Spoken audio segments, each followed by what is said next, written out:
টক মিষ্টি ঝাল ঝাল শুকনো পোড়ামরিচ দিয়ে মেখে নিয়েছি আঙ্গুল ফল।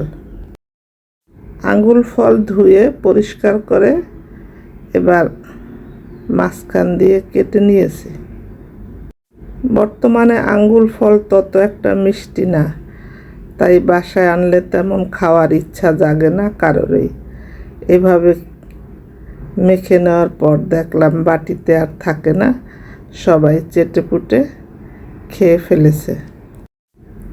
কিভাবে মাখলাম দেখুন। বড় একটা বাটিতে অনেকটা পরিমাণ আঙ্গুল ফল কেটে নিয়েছি। এবার দুটো শুকনো মরিচ আমি গ্যাসের চুলায় পুড়ে এনেছি। দিলাম কিছুটা সর্ষে বাটা, সাদা লবণ, বিট লবণ, সরিষার তৈল, একটুখানি তেঁতুল, ভালো করে ডলে ডলে চটকে চটকে মেখে নেব।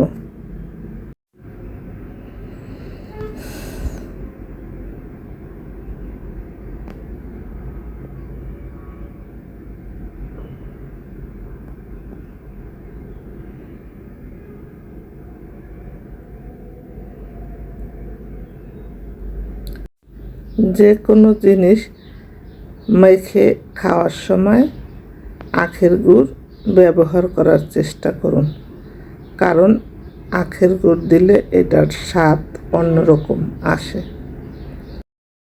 চিনি ব্যবহার করলে পানি পানি বের হয়ে আসে, আখের গুড়ে তেমন একটা পানি আসে না, তাই ব্যবহার করতে পারেন আখের গুড়।